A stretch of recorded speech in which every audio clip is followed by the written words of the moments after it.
बिस्मिल्लाहिर्रहमानिर्रहीम। आप देख रहे हैं वेलकम वॉइस। अल्लाह की सुन्नत किसी के लिए नहीं बदलती। 95% से ज़्यादा अमरीकी रात का खाना 7 बजे तक खा लेते हैं, 8 बजे तक बिस्तर में होते हैं और सुबह 5 बजे से पहले बेदार हो जाते हैं। ज़रा भी देर हो जाए तो बर वक्त दफ्तर में नहीं पहुंच सकते। बड़े से बड़ा डॉक्टर 6 बजे सुबह अस्पताल में मौजूद होता है। पूरे यूरोप, अमेरिका, जापान, ऑस्ट्रेलिया और सिंगापुर में कोई दफ्तर, कारखाना, अदारा, अस्पताल ऐसा नहीं जहां अगर ड्यूटी का वक्त 9 बजे है तो लोग 9:30 बजे आएं। आजकल चीन दुनिया की दूसरी बड़ी ताकत बन चुका है।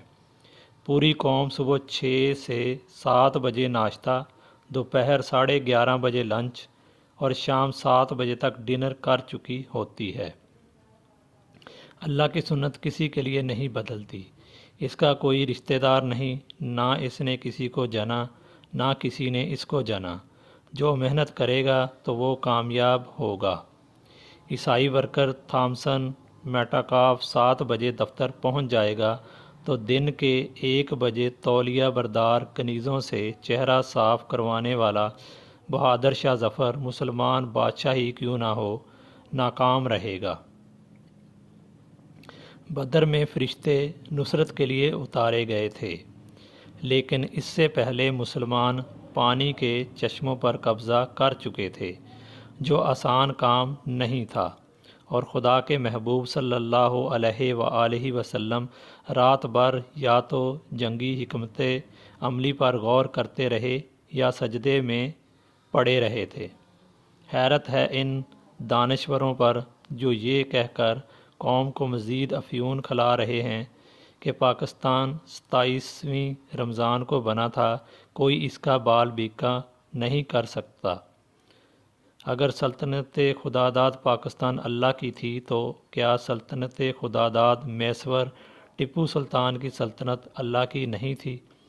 इस्लामाबाद मरकज़ी हुकूमत के दफातर हैं या सूबों के दफातर या नीम सरकारी अदारे, हर जगह लाल किला की तर्ज ज़िंदगी का दौर दौरा है।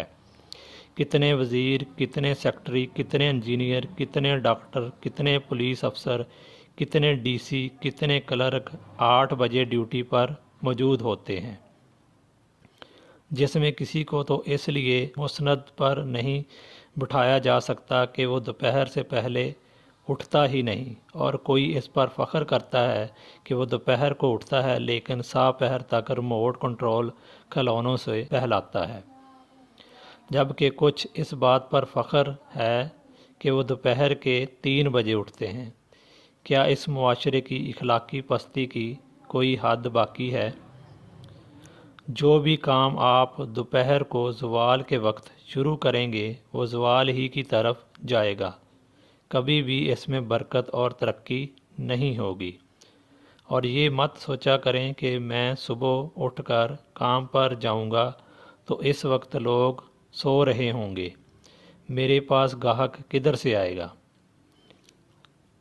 गाहक और रिज़्क अल्लाह रब्बुल इज़्ज़त भेजता है। वतन अज़ीज़ की बका और अपनी तरक्की की खातर इस पब्लिक वेलफेयर मैसेज को अपने हल्का अहबाब के ग्रुप्स में ज़रूर फैलाएं ताकि इससे अमूमी रवैया के बारे में सबक हासिल किया जाए। पैवस्ता रह शजर से उम्मीद बहार रख। मगर मैं इज्तिमाई तौर पर कौम से मायूस हूँ, इनफरादी तौर पर कुछ कह नहीं सकता। मेरी बातें सुनने का शुक्रिया। मैं हूँ आप सबका दोस्त इजाज़ चौधरी।